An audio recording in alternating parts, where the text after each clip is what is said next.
അങ്ങനെ ഒരു piece. Okay okay, മതി.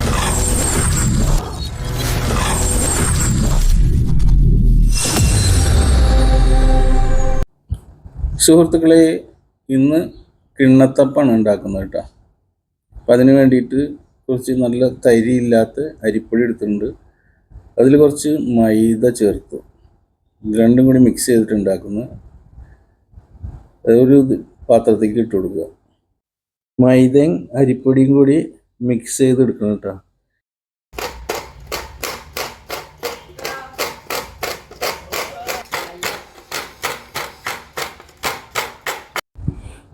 നാളികേരം ചെരുക, അതിൽ മിക്സ് ചെയ്യാൻ വേണ്ടിയിട്ട് ചെറിയ ഉള്ളി തൊലി കളഞ്ഞത്, രണ്ടും നല്ല പഴം എടുത്തിട്ടുണ്ട്, ചെറുപഴം. ഇതെല്ലാം കൂടി അരിഞ്ഞ് മിക്സിയിലിട്ട് അടിച്ചെടുക്കുക. അതിനുശേഷം അരിപ്പൊടിയിലേക്ക് ഇത് അരച്ച നാളികേരം ഒഴിച്ചു കൊടുക്കും. നമ്മൾ ഒഴിച്ചു കൊടുത്തിട്ട് അതിൽ നല്ല ജീരകത്തിൻ്റെ പൊടി കുറച്ചിടും. കുറച്ചിട്ടാൽ മതി, അതൊരു മണം കിട്ടാൻ വേണ്ടിയിട്ടാണ്. പിന്നെ ഏലക്കായ ചെറുതായിട്ട് ഇങ്ങനെ കഷ്ണങ്ങളാക്കിയിട്ട് ഇത് നന്നായിട്ടൊന്ന് മിക്സ് ചെയ്ത് കൊടുക്കുക. ഉടച്ചുടച്ച് കൊടുക്കണം, കട്ടയില്ലാണ്ടിരിക്കണം. കട്ട വരാതിരിക്കാൻ വേണ്ടിയിട്ടാണ് ഉടച്ചു കൊടുക്കുന്നത്. ഇനി നമുക്ക് വേണ്ടത് എന്താണ്? ശർക്കര ഉരുക്കിയെടുക്കണം. അപ്പോൾ അടുപ്പത്ത് നമ്മൾ ഇഡ്ഡലി ചെമ്പ് വെച്ചിട്ടുണ്ട്. ആ ഇഡ്ഡലി ചെമ്പ് ചൂടായി വരണം. അതിൽ വെള്ളം വെച്ചിട്ടുണ്ട്.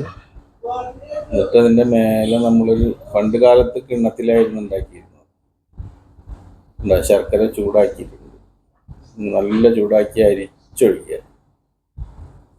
അരിച്ചൊഴിക്കുമ്പോൾ ഇതേ കളർ വരും. എന്നിട്ട് ഒന്ന് ഉടച്ചു കൊടുക്കുക. എല്ലാം കൂടി ഒന്ന് ഉടച്ചു കൊടുക്കുക.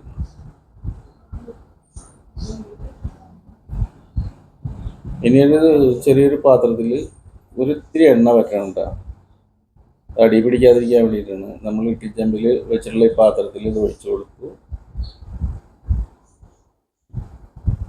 ഒഴിച്ചു കൊടുത്തതിന് ശേഷം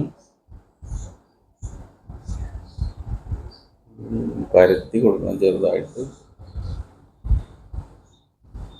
ഇഡ്ഡലിച്ചെമ്പ് മൂടി വയ്ക്കണം. മൂടി വെച്ച് കുറച്ചൊരു 10-15-20 മിനിറ്റ് കഴിഞ്ഞാൽ തുറന്ന് നോക്കാം. അപ്പോൾ ഏതാണ്ട് രൂപമായിട്ടുണ്ടായിരിക്കും. എന്തെങ്കിലും സാധനത്തെ കൊണ്ട് കുത്തി നോക്കുക. ഇരിക്കില്ല, എന്തെങ്കിലും മതി, അതുകൊണ്ട് ഇങ്ങനെ കുത്തി നോക്കുക. അപ്പോൾ വെന്തിട്ടുണ്ട്. അത് കത്തികൊണ്ട് കഷ്ണം ഇതാക്കി നോക്കിയപ്പോൾ വെന്തിട്ടുണ്ട്. ചെറുതായിട്ട് ഇങ്ങനെ കുത്തി നോക്കിയപ്പോൾ വെന്തിട്ടുണ്ട് സാധനം. ഇനി അത് മുറിക്കുക. ചൂടാറിയതിന് ശേഷം മുറിച്ചെടുക്കുക. അങ്ങനെ പീസാക്കി നമുക്ക് കഴിക്കാം. നല്ല ടേസ്റ്റാണ്. പഞ്ചസാരയും ഉപ്പും ചേർക്കുക. വേണമെങ്കിൽ ഉപ്പ് കുറച്ച് ചേർക്കുന്നുണ്ട്. പഞ്ചസാര ഇനി വല്ലവർക്ക് മധുരം വേണമെന്നുണ്ടെങ്കിൽ പഞ്ചസാര ചേർക്കാം. അതല്ലെങ്കിൽ ഈ ശർക്കരയിൽ തന്നെ ഉള്ള മധുരം മതി. ഓക്കെ.